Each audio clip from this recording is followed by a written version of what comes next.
Their mother, now remarried and settled into her new home, called often to check on them. Even though the children now lived permanently with their father, her tone stayed warm and steady. "How are you all doing? Is Daddy taking care of you? Are you eating well?" No bitterness, no regret. Only genuine concern. "Support your father," she always said before ending each call. "He is trying, and I am proud of all of you." Her blessing was gentle but powerful. The final piece Chief needed to begin healing fully.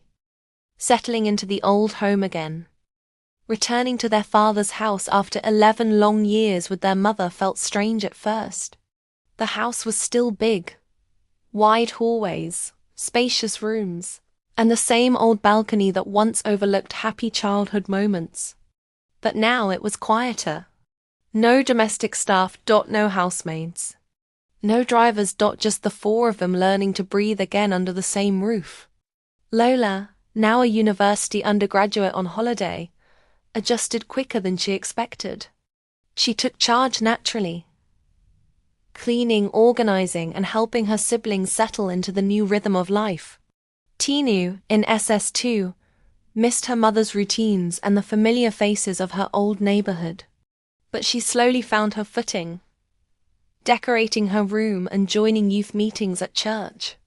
Bayo, now in JSS2, was full of curiosity. "Daddy, why don't we have driver again? Daddy, who used to stay in that big boys' quarters?" But soon he adapted, turning the wide house into his playground again. It was different, yes, but it was home. Hard beginnings. Life with their father was peaceful but financially difficult. The children saw it clearly. Some days the generator failed. Some mornings they walked to a nearby shop because there was no staff to run errands. Some evenings Chief returned home exhausted from work, stretching every naira to cover school fees and feeding. Yet he never complained. He never gave excuses. "We will rebuild," he told them often. One step at a time. His effort, not his words, shaped their respect. A meeting of love and loyalty. Chief didn't know Femi, his younger brother, had been watching quietly. Seeing how Chief was struggling, raising 3 children alone in the once lively house, Femi decided to intervene. He convened a small meeting with close relatives and a few of Chief's old friends. "We must stand with him," Femi said firmly. "Before he married the wrong woman and lost his way, Chief was good to all of us. He supported us for years. Now it's our turn." Heads nodded everywhere. Everyone remembered something. Rent he paid. School fees he covered. A job he helped secure. A loan he never demanded back. One of his closest friends, Kunal, stood and said, "If Chief didn't help me years ago, I wouldn't be where I am today. Let's do whatever we can." By the end of the meeting, contributions had been gathered, money, food items, support for the children's schooling, and even a promise to help him restart his business. A few days later, Femi and Kunal arrived at the big house with everything they had collected. Chief was moved, and tears dropped from his eyes. He wasn't used to help anymore. Not after everything he had lost. "You stood by me when I had nothing," he whispered. "God will bless you." The support didn't solve all his problems, but it lifted a heavy weight from his shoulders and reminded him he was not alone. Rising again. Life did not suddenly become perfect. There were still hard days. Days when money was short or responsibilities felt overwhelming. But there were also bright moments. Evenings when Lola shared funny university stories. Days when Tinu returned with excellent test scores. Nights when Bayo prayed in his tiny voice, "God bless Daddy more." Through it all, one truth became clearer. Chief's restoration wasn't coming from wealth, status, or influence. It came from grace, humility, and the unwavering love of children who believed in him again. After all the storms, all the losses, all the pain, Chief finally found his second chance at family. The atmosphere in Chief Aidwale's house had changed. What once felt silent and heavy now carried a gentle rhythm of healing. After 11 long years with their mother, the children had really settled into their father's home again.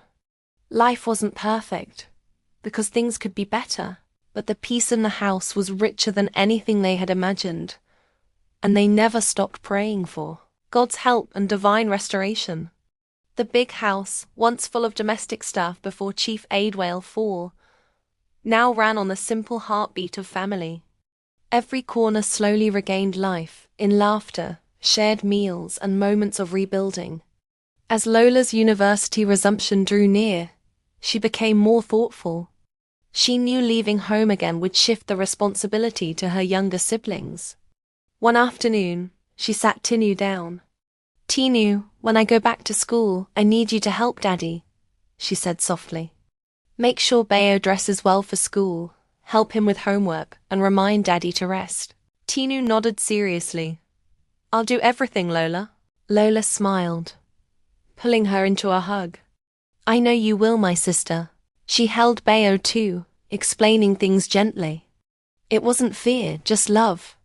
She wanted her family steady, even when she wasn't physically there. Before leaving for school, Lola decided to visit her mother. The moment the door opened and their eyes met, they were both moved emotionally, and tears flowed immediately. "Mummy," Lola whispered, rushing into her arms. "My daughter," her mother cried, holding her tightly. "I've missed you so much." They stood like that for a long moment, a mother and child reunited, carrying years of sacrifice, choices, and love in a single embrace. "I'm proud of the young woman you are becoming," her mother whispered, "taking care of your siblings, your father and yourself." "Thank you, Mum," Lola said through tears.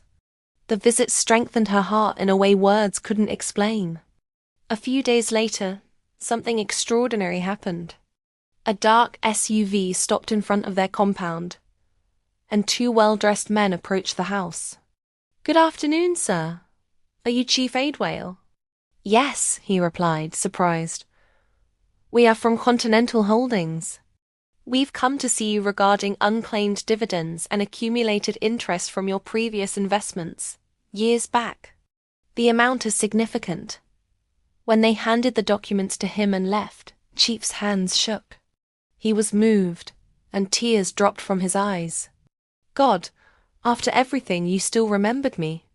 Within a week, after all verification, documentation, and proper processing, the money was released. It was more than he ever expected. He used the blessing wisely. He paid Lola's university fees and bought her everything she needed. Set aside money for Tinu and Bayo's future. Cleared outstanding bills. Repaired and renovated the old house. Repainting, fixing broken sections, buying new furniture, and giving it a warm, fresh look. Revived one of his old business ideas in a modest but stable way. The house began to shine again, not because it was new, but because it carried joy, laughter, and life once more. Every evening, Chief sat outside the restored home watching his children play, and he whispered, "The children I once feared losing have become my greatest blessing." And for Lola, preparing to resume university with a peaceful heart, she finally understood. Even after storms, even after separation, love has the power to rebuild what pain tried to destroy. Like a gentle sunrise after a long night. With the funds from his recovered investment, Chief Aidwale carefully began to rebuild his family's life. He paid off old debts, invested in a small logistics business, and most importantly, ensured that his children's education came first. The day Lola was resuming back to school, her father hugged her tightly, his eyes glistening. "My daughter," he said emotionally, "you've made me so proud. You are the light God used to turn my story around. Continue to be a good girl and always remember the daughter of whom you are." Tinu, now 15, was thriving in secondary school, determined to become a doctor. Little Bayo, now 11, was a lively and intelligent boy who loved reading and helping out at home.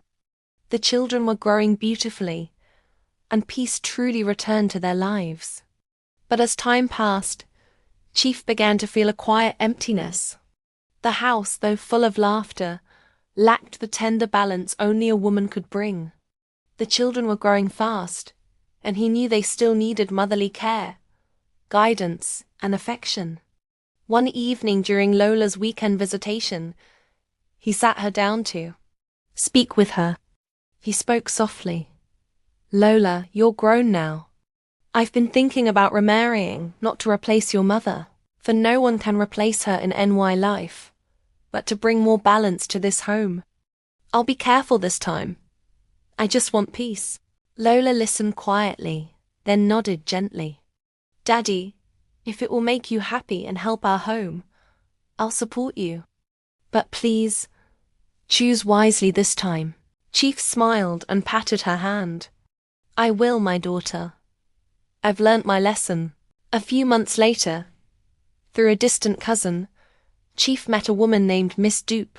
She was a soft-spoken divorcee in her early 40s, with 3 children from her previous marriage.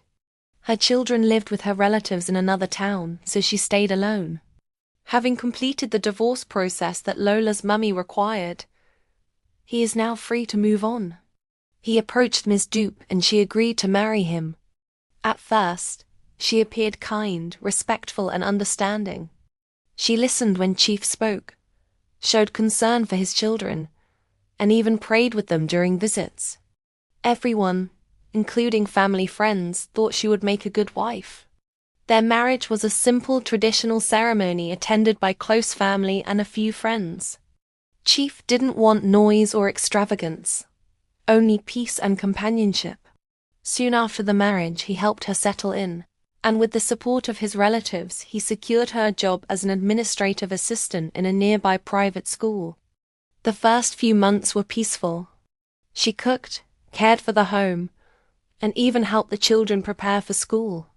She often told Lola, "You remind me of my daughter." And Lola, though cautious, slowly began to trust her. But as time went on, things began to change. Gradually, Dupe's tone toward the children became sharper. She complained often about their food, their laughter, and even their presence in the sitting room when their father wasn't home. She became especially cold toward Lola anytime she was at home. Whenever Lola returned home on holidays, she could feel the tension in the air.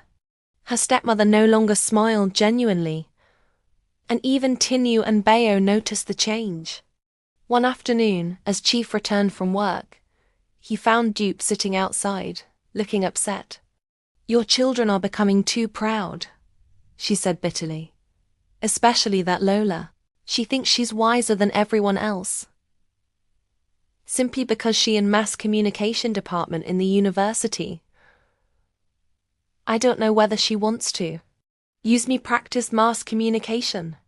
Chief sighed heavily, trying to calm her. "Dupe, they are still young. Please be patient with them. These children have suffered enough. Let's not make the home heavy again." But from that day, things only grew colder. The warmth that once filled the house began to fade, replaced by quiet misunderstandings and subtle hostility. Lola often cried silently at night, wondering why peace never seemed to stay long in their lives. Yet she remained respectful, praying quietly that her father would address the changes before it would be too late. Her conscience has always been clear on any complaint or accusation from the step-mother because she has never for once disrespect or show her attitude. She was just being difficult and picky, always trying to bring issue between them and their father. Lola had always been a quiet and well-behaved girl. Even as a little child, she never liked trouble. She spoke softly, did her chores without being told, and treated everyone, including her stepmother, with respect. At school, she was known for her seriousness and brilliance. She had no time for distractions or boyfriends. Her focus was on her studies and her dream of becoming someone great. When her father, Chief Aidwale, married Dupe, Lola had welcomed her politely and treated her as a second mother. She hoped the woman would love them and bring peace to their home. But things didn't turn out that way. Lola started to reminiscent, casting her mind back to when Miss Dupe packed into their house after the marriage. At first, everything seemed fine. Dupe smiled a lot and even helped Lola and her siblings with meals. But after she began having her own children with Chief, her attitude changed completely. She became harsh and controlling, watching every move the children made. She would scold them for the smallest mistakes. If a cup broke, if the house wasn't perfectly tidy, or even if they laughed too loud. Yet through it all, Lola remained calm and obedient. She never argued or raised her voice. She simply took every insult in silence, determined not to disrespect her father or his new wife. Despite her quiet endurance, Dupe found new ways to frustrate her. She often spoke ill of Lola and her siblings to Chief, painting them as rude and ungrateful.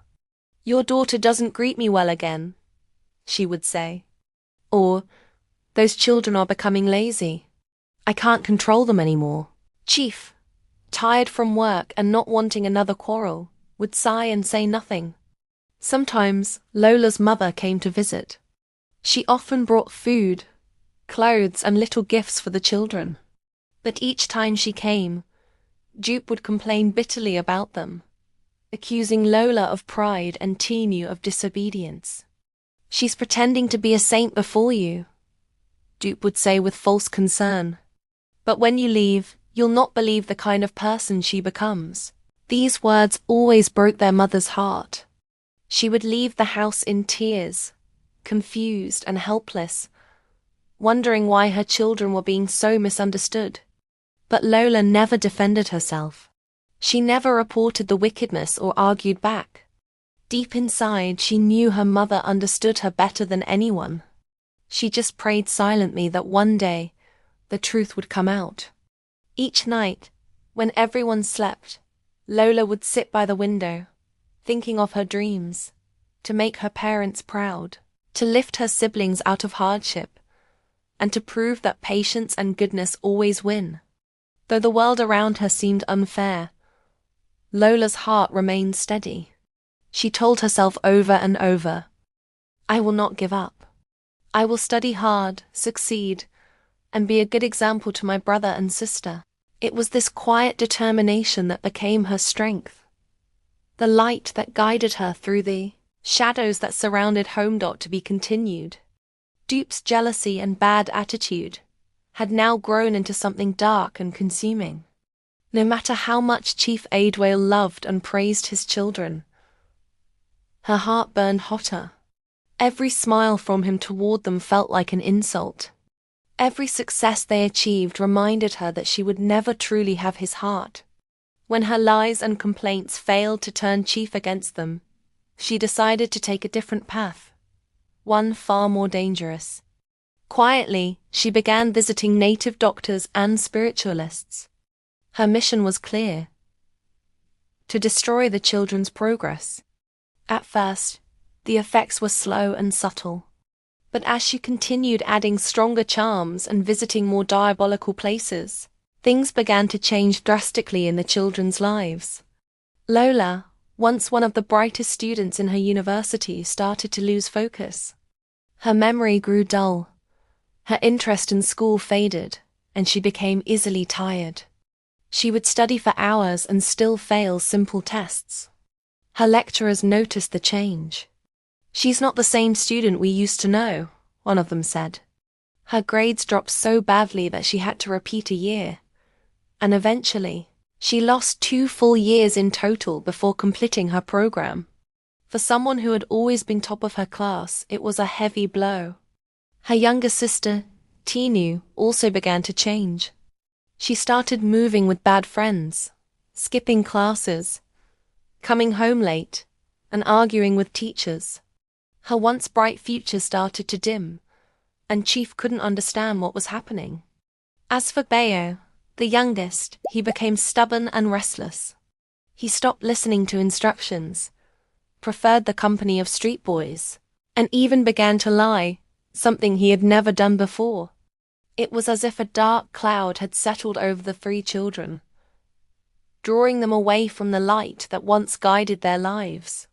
Lola, being the eldest, felt the weight of it all. She blamed herself for not being strong enough. The disappointments, the failures, the sadness, they all piled up inside her heart.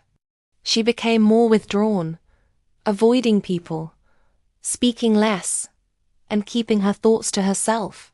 She cried silently at night, wondering why life had suddenly turned so difficult. Even though her mother sometimes visited with food and gifts, she could sense that something unseen was wrong. But every time she came, Jupe would twist the story, painting the children as lazy and wayward. "Madam, you're wasting your time bringing things here," Jupe would say with false pity. "These children have changed. They don't even listen to their father anymore." All those times their mother left in tears, heartbroken and confused. Chief was not at peace either. He noticed that joy had slowly vanished from the home again. The children were physically present, but emotionally far away. He didn't know what to do. Lola, meanwhile, continued to fight silently within herself. She prayed, though at times it felt like heaven was far. She wanted to succeed, to make her parents proud, but her heart was too heavy, and her mind too clouded. Her laughter disappeared, replaced by long hours of quiet reflection and loneliness. She didn't know that behind her sadness was a dark power constantly renewed by the woman who secretly envied her, a woman who had forgotten that evil might work for a season, but it never wins forever. And though Lola didn't see it yet, a turning point was slowly approaching, one that would begin to expose every hidden work of darkness. Lola sat by her window one cool evening, staring into the fading light. The house was quiet, too quiet. Somewhere in the distance, she could hear her stepmother's laughter, loud, so loud. It echoed in her heart like a reminder of everything she had lost. She thought of the past few years, the struggles, the failures, the endless pain. Her life had changed so much. She was no longer the bright, confident girl who once topped her class. Now she felt tired, broken, and unsure of herself. Tinu was drifting farther away, mixing with the wrong friends. Bayo, still young, was growing stubborn and restless. And their father, though loving, seemed blind to the silent suffering that filled the home. For the first time, Lola realized that what was happening was beyond human strength. That night, after everyone had gone to bed, she knelt by her bed and began to pray, really pray. Not just the quick whispers she used to say before sleeping. Tears rolled down her face as she poured out her heart to God. "Lord, I've tried everything," she whispered. "I don't know what else to do. Please have mercy on us. Deliver us from this evil. I don't care how long it takes. Just don't let this darkness destroy us." She cried until she had no strength left. But that night, something shifted inside her. A small flame of hope was lit again. From that day, Lola made a decision. She would run back to God completely. She began to attend fellowship meetings and church services more regularly on her own. She joined a special Bible study group in the town and started reading the Word deeply. The more she prayed and studied the Word of God, the Bible, the more peace she felt within her spirit, a kind of peace that is beyond her human understanding. Though she had always been a decent, respectful, and disciplined girl, she now understood that being good wasn't enough. She needed God. She needed His power to fight what was unseen, to break what human effort could not. One afternoon, during a visitation their mother to their home, she sat with her mother and opened her heart completely. "Mummy," she said, tears welling up in her eyes. "Things haven't been the same. Everything is falling apart, my life, Tanu's and Bayo's. Since I completed my youth service, I have looked for job everywhere. They kept saying they will get back to me, and that will be the last time I will hear from them. I have tried to figure out what is happening. I cannot really understand what it is, but it's like something bigger is fighting us." Her mother listened quietly, her own eyes moist. Then she took Lola's hands and said softly, "My daughter, I knew something was wrong. But thank God you have realized where to run to. Only God can help us now." From that day, the two of them began to pray, though they are not together in the same location. But they knew that God is not limited by distance, and He is the only true and powerful God, so that they stayed connected in spirit. Every night, Lola would pray in her room, and her mother would pray from hers. Same hour, same faith, same tears. Gradually, a new strength began to grow in Lola. She wasn't free yet, but she could feel a shift, as if heaven had started to listen. She smiled one morning while reading her Bible, a verse standing out to her heart. "When the enemy shall come in like a flood, the Spirit of the Lord shall lift up a standard against him." Isaiah 59:19. Lola held onto those words like a promise. The storm wasn't over, but she knew now that she wasn't alone in it. Something powerful was about to begin, and this time, the battle would not be fought by human strength, but by the hand of God Himself. Things started getting better with them, little by little. The darkness that once surrounded Lola and her siblings seemed weaker now, yet their lives were far from peaceful. God had begun answering their prayers. They could feel it. The strange heaviness that used to make every day unbearable had eased. Lola was sleeping better, Tinu was calmer, and Bayo had started behaving more responsibly. But even with these improvements, the home still felt like a cold, silent battlefield. Their stepmother, Dupe, remained as hostile as ever. She didn't shout as much as before, but her silence was even more painful. A cold, unwelcoming silence that filled the air like a thick fog. There was no love, no warmth, and certainly no motherly care. She never guided them, never corrected them. No display of love or show of kindness to them. Never showed the least concern about their welfare or even future. She cooked for her own children separately, and when Chief wasn't home, she treated Lola and her siblings like strangers. If Bayo made a mistake, she would scold him harshly or ignore him completely. When Tinu tried to help with chores, she would snap, "Leave it. You'll only scatter the place." And with Lola, she mostly kept her distance, speaking only when necessary, but always with a tone that reminded Lola she wasn't welcome. The house lacked peace. It lacked the gentle touch of a mother, the one thing that shapes a home. Chief Aidwell saw what was happening, but he didn't do much. He was torn between love and fear. Love for his children, and fear of offending his wife. He often kept to himself, pretending not to notice the tension. Whenever the children came to greet him, he would smile faintly, pat their heads and say, "Be patient, my children. Everything will be fine." But deep down, the children knew things were not fine. The absence of true parenting weighed heavily on them. There was no guidance, no encouragement. She wasn't even helping in their training. Lola really missed her mother terribly, not just for her presence, but for the warmth she once brought to their lives.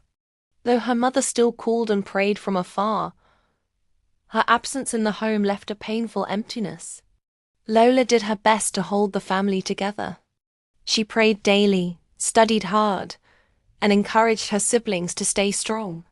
But sometimes she would awake at night, staring at the ceiling, asking quietly, "Lord, why does it still hurt so much even after all the prayers?" She knew God was working, but she also knew that growing up without love was a wound that no one could see. And though her faith remained firm, she carried inside her a longing, a deep ache for a family filled with peace, joy, and togetherness. She didn't know when or how, but she believed that one day, God would make everything right. Months rolled by and time quietly changed everything. Lola was no longer the timid girl she once was. She had grown into a young woman, focused, mature, and graceful. Through all the storms, she had held on to God and her dreams.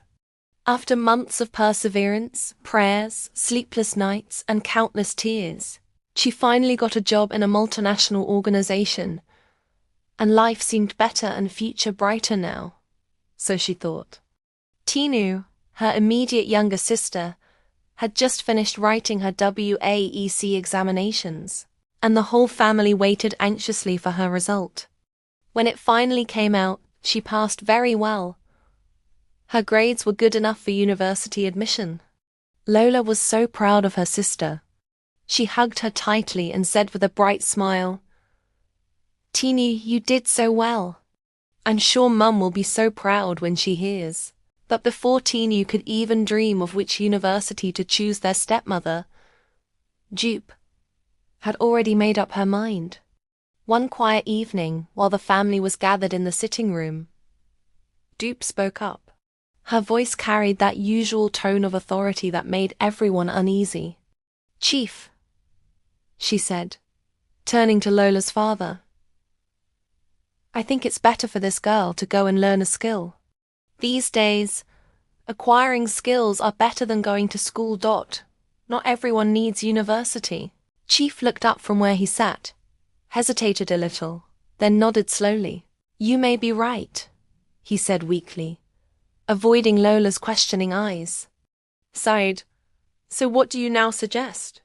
Dupe said, "Maybe we should let her learn tailoring or catering. Education is costly these days." Tinu's face fell instantly. She stared at her father in disbelief, tears gathering in her eyes. "But, Daddy," she whispered, "I want to go to school like Sister Lola." Dupe frowned sharply. "You better listen to your father. People are wasting money on university and still end up at home jobless. Even your sister, you know how much time she wasted before she got her job recently. You better listen now, so as not to waste your precious time. Like her saying you are going to university," she continued. She said, "Chief, let her go and learn something useful." Lola's heart sank. She wanted to speak up, to tell her father not to listen to Dupe, but she knew it would only cause more trouble. She had learned over the years that speaking out often would only lead to harsh words and punishment. So, she sat there quietly, her heart burning inside her chest. That night, she knelt beside her bed and prayed silently, "Lord, please don't let Tinu's dream die like this. Please fight for her. We've suffered enough." But a few days later, her organization needed her to go for a training outside their town. She had to travel. When the vehicle to pick her arrived the next day, with tears in her eyes, she hugged Tinu tightly before getting into the car and said, "Don't give up, Tinu," she whispered. "God can still make a way." Tinu nodded weakly, though her heart was heavy. Soon after Lola's departure, Dupe wasted no time. She registered Tinu in a sewing shop near their area. The young girl had no choice but to obey, even though her heart longed for more. Weeks turned into months, and Tinu tried to adapt, but the sewing work never brought her joy and peace. She felt so unfulfilled, so unhappy and restless. Her heart burned with the desire to do something greater, to continue her education and become someone of value. One morning, after much thought and deliberation, she made a decision. She quietly stopped going to the tailor's shop and began searching for a job instead. After some days of moving around, she found one at a small store in town. The pay was little, but she was determined to save every bit of it.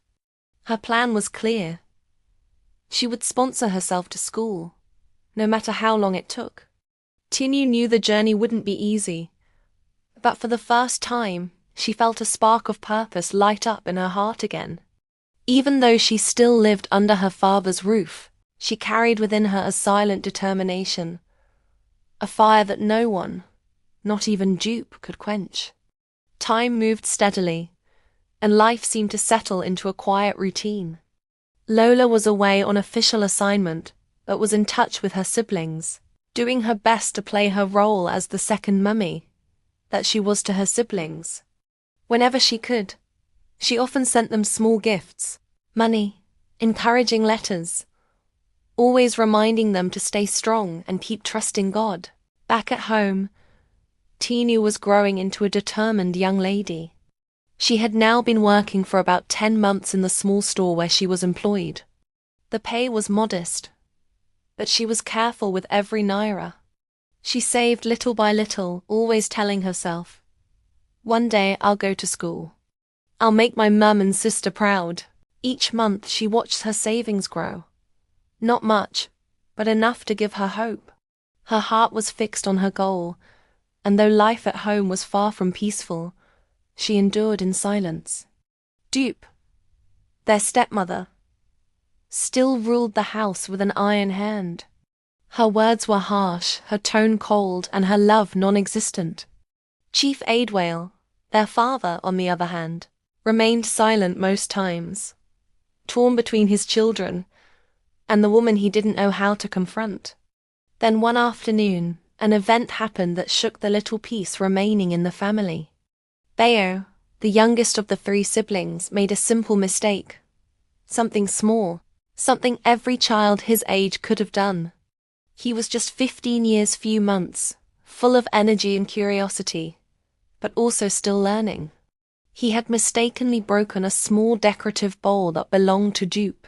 Instead of correcting him gently, she erupted in rage. "You, this useless boy, you will never amount to anything.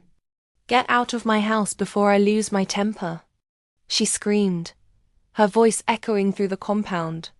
Bayo froze, trembling. Tears filled his eyes as he tried to apologize. "I'm sorry, Ma. I didn't mean to." But before he could finish, she raised her hand threateningly and shouted again, "Get out. Go to wherever your mother is. You're just like her." Chief was in the sitting room. When he noticed commotion coming from the corridor, he stood to go see what was happening. And when he saw what was happening, he joined in reprimanding Bayo and tried to pacify the wife. But she kept shouting furiously. He left them to go back to living room. Dupe picked an item to lurk it at Bayo, and Bayo fled. With tears running down his small face, he picked up his slippers and quietly ran out of the house. Tinu, who returned from work later that evening, was devastated when she heard what had happened. She ran out into the street looking for her brother, calling his name. "Bayo, Bayo, please come home." But he was nowhere to be found. That night, she sat on her bed, crying bitterly. Everything felt wrong. Their home, once filled with love, was now a place of pain and division. She couldn't even reach Lola immediately. Tinu prayed through her tears that night. "God, please keep my brother safe wherever he is. Please don't let anything bad happen to him." And somewhere, far away, Lola, unaware of the tragedy, felt a sudden heaviness in her spirit during her evening prayer. She didn't understand why, but she prayed earnestly for her family. In understanding and in the spirit, her spirit so heavy. Something deep within her whispered that home was not at peace.